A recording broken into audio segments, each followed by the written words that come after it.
British advanced pain clinic, నొప్పి మాయం, surgery దూరం. For appointments 9155556563. ఇప్పుడు అర్పిత కూడా డైరెక్ట్ మెసేజ్లు చేస్తారు, వాళ్ళతో తిరగకు, జాగ్రత్త అంటే. ఏముంది మీ దగ్గర? ఏమైనా ఎవిడెన్స్ ఉందా? నాతో ఎందుకు తిరగరాదు, నాతో ఎందుకు జాగ్రత్త? నువ్వు అఫీషియల్ గా ప్రూఫ్ చూపించి, వంశీ ఇట్లా అంటాడని ప్రూఫ్ చూపించి జైలు లేపి, లేకపోతే వాళ్ళ అన్న నేపి, వాళ్ళ అన్ననే దీని వెనకాలంతా నడిపిస్తున్నది అని ఏమైనా చేయు. అంతే ఎవిడెన్స్ చూపించి వంశీ ఫార్మ్స్ ని క్లోజ్ చెయ్యు, అప్పులు కూడా నువ్వే తీర్చుకో క్లోజ్ చేసి. సో ఇట్లా ఏదో ఒకటి చెయ్యాలి గాని, నా కష్టాలల్లా నేను కింద పడి మీద పడి, ఇటు ప్రొఫెషనల్ లైఫ్ జీరో అయ్యి, పర్సనల్ లైఫ్ జీరో అయ్యి, మళ్ళీ రీస్టార్ట్ చేసుకొని జీరో నుంచి మళ్ళీ ఏదో చేస్తున్నా. నేను నా కష్టాలు ఏమో నేను పడుతున్నా. నేను ఒక్కరిని చేస్తే కొనరేమో అని భయంకి ఆడపిల్లతో రీల్ చేపిస్తున్నా. వర్కాలిక్ పర్సన్ నేను, ఆల్కహాలిక్ కాదు. ఎప్పుడన్నా ఒకసారి తాగుతాం. అది నేను ఇప్పుడు చెప్తున్నా, వాడు ఏదో చెప్పిండు కనుక్కున్నాడు కాదు. నా ముందు ఇంటర్వ్యూలలో కూడా ఉన్నాయి. మన ఇంటర్వ్యూ నేను చెప్పలేదు, కోపం వస్తుంది, మందు తాగుతాం, అంత నార్మల్ పీపులే. లైఫ్ ఎక్కువ చూసినాం కాబట్టి వేరే లైఫ్ ఈజీ చేయడానికి ట్రై చేస్తాం అంతే. మీరు బయట జనాల్లో ఉంటారు కాబట్టి ఏదైనా కూడా మేము మాటలు చెప్పేది. ఇప్పుడు ఈ రోజుకి నేను చెప్పేది, ఎప్పుడన్నా లైఫ్ ని ఎఫెక్ట్ చేసే మాట ఒకటన్నా చెప్పినా, ఒక మంచి కథ, ఒక మంచి విషయం, ఒక డిమోటివేటెడ్ పర్సన్ ని ఒక మోటివేట్ చేయడం, లేకపోతే ఒక ఇన్స్పైర్ చేయడం, ఏదైనా సాధించాలి, అది తప్ప ఏదో చిల్లర వీడియోలు అయితే చేయలే కదా. నేను చిల్లర అంటే ఎంటర్టైన్మెంట్ కూడా నేను కూడా అంతే కదా. మంచి ఫుడ్ ప్రొడక్ట్స్ అమ్ముకుంటున్నా.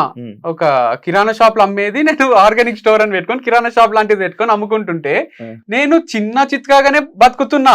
వీళ్ళందరికీ జెలసీ. వీనికి దగ్గర పక్కన అమ్మాయి ఉంటది, వీడు ఎన్ని కోట్లు సంపాదిస్తున్నాడో, ఏమైపోతుందో, రేట్లు డబల్ పెట్టిండా, వీడు త్రిబుల్ పెట్టిండా, ఇదంతా బయట నుంచి చూసి అనుకుంటున్నారు. కానీ నాతో ట్రావెల్ చేస్తే తెలుస్తుంది అంటున్నా నేను.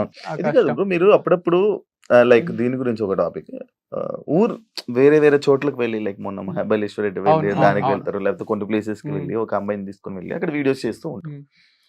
అక్కడ ఏ ఫార్మింగ్ కి సంబంధించి మీరు వెళ్ళరంట, జస్ట్ అక్కడికి వెళ్ళి వీడియో తీసి వస్తారు అనేసి అన్నారు. అసలు మీరు అక్కడికి ఎందుకు వెళ్తారు, ఎందుకు వీడియో చేస్తారు? చెప్తా. ఫస్ట్ 2 స్టోర్లు ఉన్నాయి కదా, ఈ స్టోర్ ఆ స్టోర్ లో చేస్తే పిచ్చోళ్ళు అయిపోతారు జనాలు, చూడరు. మేము టెంపుల్స్ లో చేస్తున్నాం, మహాబలేశ్వర్ లాంటి ప్లేస్ లో ఇట్లా వచ్చినాము, కాంప్లికేటెడ్ ఉంది అని ఒక టూరిజం లాంటి వీడియో చూపిస్తున్నాం. దాంతో పాటు అక్కడ స్ట్రాబెరీస్ దొరుకుతాయి, సీజన్ కాదంట, ఇది సీజన్ అంట అని ఒక నాలెడ్జ్ ఇస్తున్నాం. అన్ని టైప్స్ అన్ని జోనర్స్ ఇంక్లూడ్ చేయడానికే ట్రై చేస్తున్నాం. సో 100 వీడియోలు వస్తే 100 డిఫరెంట్ ఉండాలనేది మా ప్లాన్. కాన్సెప్ట్ తీసుకోవడానికి కూడా వీడు ఒక్కడే రోజు. ఇప్పుడు అంతెందుకు, ఇంట్లో గ్రీన్ మ్యాట్ ఉంది, స్టూడియో ఉంది, ఇప్పుడు గ్రీన్ మ్యాట్ లో చేసుకోవచ్చు కదా రోజు, పెట్టి ఊటి చేసుకొని చేయొచ్చు కదా. అంటే ప్రోడక్ట్ కదా అమ్మేది. కానీ ఎందుకంత దూరం ట్రావెల్ చేస్తుండు, ఎందుకు చేస్తుండు, ఎందుకు తిరుగుతుండు, ఏంటంటే ఒక క్యూరియాసిటీ పెంచడానికే. ఇప్పుడు వంశీ ఫార్మ్స్ అనేది ఏమి, అది నెస్లేనో, బ్రిటానియానో, లేకపోతే హీరో హోండానో కాదు కదా, లేకపోతే టాటా కాదు కదా, అది ఇప్పుడు అంబానీ, రిలయన్స్ కాదు అది. వంశీ ఫార్మ్స్ అనేది నిన్నగాక మొన్న పుట్టింది. నేను 2 రోజులు వీడియో చేయకుండా ఫస్ట్ ఒక పిల్ల పుట్టి, వారధి ఫార్మ్స్ అనేది పుట్టి 2 నెలల్లో చచ్చిపోయింది. ఇప్పుడు మళ్ళీ ఒక పిల్లని అన్నాడు వీడు వంశీ ఫార్మ్స్ అని, దాన్ని కూడా 2 నెలల్లో చంపేస్తారా? అన్ని సైడ్ నుంచి చుట్టుముట్టిండ్రు. మానేసినోళ్ళు, కామెంట్స్ పెట్టేటోళ్ళు, ట్రోలర్స్, వాడు సూర్య అంట, వాడు నా మీదనే బతుకుతున్నాడు. సరే నేను కూడా వాళ్ళ ఫ్యామిలీ మీద బతకొచ్చా? వాడిని ఏం చేయలేకపోవచ్చు, లేదా వాడే ఓన్ కంటెంట్ చేస్తేనేమో. వాళ్ళ అమ్మ ఉంటది, నాన్న ఉంటాడు, వాళ్ళకి ఒక ఫ్యామిలీ ఇండియాలో ఉంటది. సో వాడు కెనడాలు ఉన్నాడేమో, వాడిని రప్పియాలంటే 2 నిమిషాల పని నాకుండే కాంటాక్ట్స్ కి దానికి. కానీ చేస్తలేము. వాళ్ళ ఫ్యామిలీ ఫోటోస్ తోని వీడియో చేయొచ్చు కదా. ఈమె ఇట్లా, ఈయనొకటి, ఈయనొకడు, వాళ్ళ డాడీ ఇట్లా, వాళ్ళ పిల్లం ఇట్లా. అర్పిత మీద కూడా పేరు మార్చి చేస్తున్నారు. నాతో వచ్చిన బ్రాండ్ అంబాసిడర్ అవసరమా? పేర్లు ఇట్లా మార్చుకుంటా, జోక్ మాకరీ ఎందుకు చేస్తున్నావు నువ్వు? నేను క్లాస్ లో సెటర్ వేస్తేనే తీసుకోం మేము తిరిగి ఇచ్చేస్తాం, టీసీ ఇచ్చి పంపిస్తాం వాళ్ళకు. అట్లాంటిది జోక్ వేస్తున్నాడేమో డౌట్ వస్తే రియాక్ట్ అయ్యే మేము, మా పైన జోకులు వేస్తుంటే ఎట్లా వదిలేస్తాం అనుకుంటున్నారు అనేది అంత ఈజీ అయిపోయింది. ఇప్పుడు ఏం చేయబోతున్నారు నార్మల్ గా అంటే డిఫమేషన్ వేస్తాం, వాళ్ళతో క్షమాపణ చెప్పించుకుంటాం. నాగార్జున వదిలిపెట్టలేదు కదా ఎవరిని. అట్లా నాగార్జున కూడా ఆర్గానిక్ స్టోర్ స్టార్ట్ చేసుకొని అదొక బూత్ ఫామ్ నాగార్జున నడిపేది అంటే రియాక్ట్ అవుతాడు కదా. నేను కూడా అవుతా, నాకు కూడా ఫ్యామిలీ ఉంది, మంచిగానే బతకాలని ఉంటది కదా. సో ఎవడో వచ్చి ఏదో అన్నంత మాత్రాన రియాక్షన్ లైఫ్ లో బతికితే రెస్పెక్ట్ఫుల్ గా, గ్రేట్ఫుల్ గా, ఒక హోదాతో, హుందాతనంతో, హోదా కోసం, పరువు కోసం ప్రాణాలు ఇచ్చేటోళ్ళు ఉన్నారు.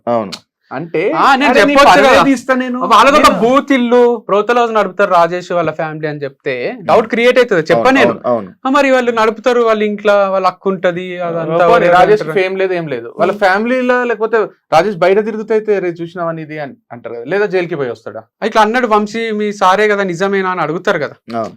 మరి ఆ డౌట్లు క్రియేట్ చేయడం ఏంది? ఎవిడెన్స్లుండి ప్రూఫ్లుండి నన్ను లోపలేపిస్తే వేరు కానీ ఇదంతా ఏం చేస్తున్నారు అని మీడియా ముందుకు ఇప్పుడు వచ్చి ఇవన్నీ జరిగాయి, ఇవన్నీ మాట్లాడుతున్నాడు, ఇవన్నీ బయటకు వచ్చి ఇంటర్వ్యూలు ఇస్తున్నాడు. మీరు కాంటాక్ట్ అవ్వడానికి ట్రై చేశారా ఆయనకి? కాంటాక్ట్ ఉంది, కాంటాక్ట్ ఏమని కావాలి? లైఫ్ లో చెయ్యకు రాజేష్, please అన్నాడా? రాజేస్తాను నేను అసలు ఏంటి ఏం కావాలి? అవసరమే లేదు కదా, వేరే వాళ్ళే మాట్లాడుకుంటారు కదా. డబ్బు- నేను ఇప్పుడు ఈ ఇంటర్వ్యూ ఇవ్వడానికి కూడా ఒకసారి చెప్పి చూద్దాం. ఉమ్. రాజేష్ కి, భరత్ కి, కెనడాలో సూర్య అని. సూర్యానా బూర్యానో ఎవరో ఉన్నారు. ఉమ్. ఇప్పుడు సూర్య పేరుని మార్చాలా నేను? ఉమ్. తట్టుకుంటాడా? ఎస్యూని అట్లే ఉంచుతా, మధ్యలో ఏమన్నా డబుల్ లెటర్స్ పెట్టి తర్వాత అయి పెడతా, ఉమ్. ఒప్పుకుంటాడా? ఆ. ఒప్పుకుంటాడా అంటున్నాను. అంటే ఏంది ఇప్పుడు ఈ పేర్లు మారుస్తావా నువ్వు? ఎక్కిరిస్తావా నువ్వు? ఎక్కిరిస్తే చిన్న పిల్లలు ఏ అని ఎక్కిరిస్తే వచ్చి కొడతారు. అవును. ఎక్కిరిస్తున్నాడు అంటే కెనడాలో ఉంటే ఎక్కిరిస్తాడా? అంటే ఒక ఉద్యమం లాగా ఎట్లా చేస్తారని. సరే Shiva videos, video over video, రెండు మా అన్న వీడియోస్ నేను తీసుకొని రోజు ఒకటి మాకరీ చేయాలా, రోజు ఒకటి చేయాలన్నా? మాట్లాడుకునే స్టైల్ కూడా ఎట్లా ఉంది అర్థం కదా? కదా.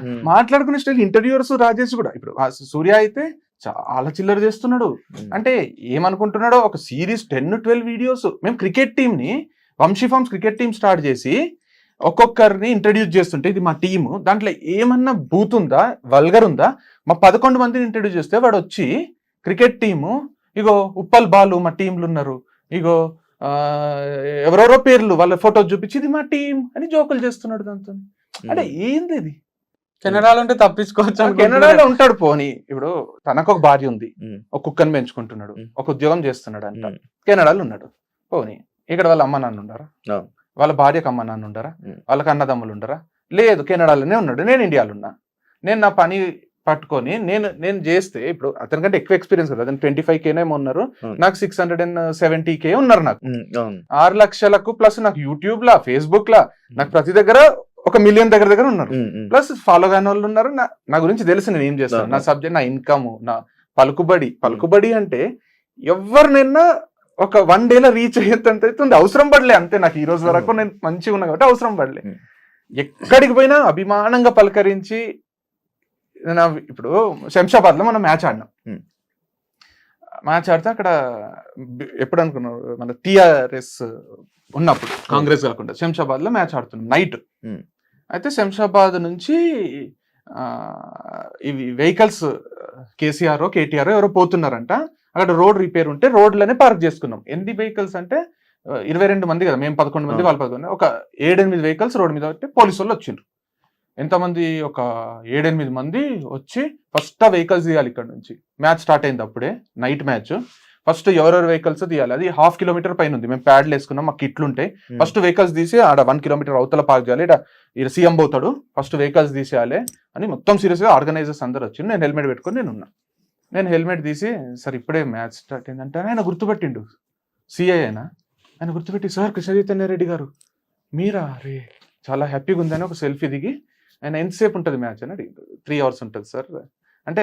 ఓకే 11 లోపు అయితే అయిపోతుంది కదంటే, 11 o'clock లోపు అయిపోతుంది 100%. అంటే అయిపోతానే వెంటనే వచ్చి తీసేయండి అని పోతానే వాళ్ళు అడుగుతున్నారు నాకు, వేరే క్రికెటర్స్ ఆపోజిట్ టీం, మీరు IPS-ఆ, మీరు కలెక్టరా, ఏం సార్ మీరు అట్లా, అంత రుబాబుగా వచ్చిన పోలీస్ వాళ్ళే వెనక వెళ్ళిపోయారు. అంటే నేను చేసిన కంటెంట్ కో ఏమో నాకు అది ఉంది, ఏమో ఉంది.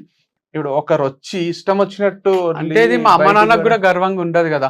ఇప్పుడు నేను ఏం చేయలే, ఒక పిల్లని లవ్ చేసినా, పెళ్లి చేసుకున్నా, తను నన్ను ప్రేమించింది, నేను తనని ప్రేమించిన, మ్యూచువల్ గా డివర్స్ తీసుకుంటే, నువ్వు అమ్మాయిని మోసం చేసేసినావు, వేరే అమ్మాయి వచ్చింది అంటే మా అమ్మ నాన్నకు కూడా, ఎవరన్నా పక్కింటోళ్ళ వాళ్ళు ఒక అమ్మాయిని మోసం చేసిండా మీ కొడుకు అంటే, మోసం కాదు కదా అది. అంటే తనే డివర్స్ ప్రపోజల్ పెట్టినప్పుడు మోసం ఎట్లయితది?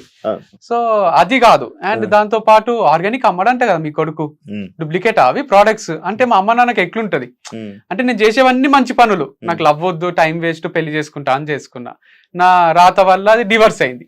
ఆర్గానిక్ అమ్ముదాము అని అంత అమ్ముతుంటే వీళ్ళు వచ్చి డౌట్లు క్రియేట్ చేస్తున్నారు. Hmm. బూత్ ఫామ్ అంటున్నారు, అమ్మాయిల ఫామ్ అంటున్నారు. సో నేను వాళ్ళు అంటున్నారు కదా అని ఒక ఆడపిల్లని తీసుకోకుండా నేను ఒక్కనే చేసుకోవాలా, లేదా ఒక మగ పిల్లోని తీసుకోవాలా? లేదా నేను ఏ ఆడపిల్ల తప్పు తను చేస్తలేను చేసే- అని తెలిసి వాళ్ళు షాంపూ ప్రమోట్ చేస్తారు, వాళ్ళు హెయిర్ ఆయిల్ ప్రమోట్ చేస్తారు. నేను అన్నట్టు ఫ్రేమ్ కూడా ప్రతిదీ నాదే వస్తే ఆపరు, వాళ్ళు ఉంటే ఆపుతారు, వ్యూస్ వస్తాయి, సేల్స్ వస్తాయి అని కంపెనీ కోసం చేస్తున్నా గానీ వీళ్ళు ఇట్లా బూత్ ఫామ్ అనడము చాలా ఇంపాక్ట్ నా పైన ఎంత క్రియేట్ చేస్తుందో పక్కన పెడితే నేను స్ట్రాంగ్ అయినా కొంచెం. మా మమ్మీ కళ్ళన్నీ ఎర్రగా అయినాయి. నిద్రపోతలేదు ఆమె, నిద్రపోతలేదు, టెన్షన్ పడుతుంది, తెలుస్తుంది మాకు. అంటే వాళ్ళకి మేము సోషల్ మీడియాలో ఉన్నాం, వాళ్ళు లేరు కదా. అవును. అరే ఒక ఫ్యామిలీకి ఒక బిజినెస్ ఒక జీవనోపాధి ఉన్నప్పుడు నువ్వు జీవనోపాధి పోని డబ్బులు పక్కన పెట్టు, ఒక క్యారెక్టర్ అసాసినేషన్ చేస్తున్నప్పుడు ఎట్లా తీసుకోవాలి? నీకు ప్రూఫ్ ఉంటే చేయి అంటున్నా. ఇప్పుడు ప్రూఫ్ ఉండి వీళ్ళు ఇంతమంది అమ్మాయిల జీవితం నాశనం చేసిండ్రు, లేకపోతే వీళ్ళు ఇంతమందిని మోసం చేసిండ్రు, వీళ్ళు స్కామ్స్టర్స్, వీళ్ళు స్కామ్ చేస్తున్నారు, వీళ్ళు అరే నువ్వు తీసుకో, ఎఫ్ఐఆర్ ఫైల్ చేయి, నువ్వు తీసుకో, రా, మేము మోసం చేసినట్టు ప్రూవ్ చేసేసి లైఫ్ లాంగ్ జైలు వేసేసేయి, తప్పు చేసిన ఊరికి తీసేసేయి, చంపేసి ఎన్కౌంటర్. అరే నీ ఏంది నోటికి ఏమొస్తుంది మాట్లాడతారా? ఏమొస్తుంది ఇంతవరకు?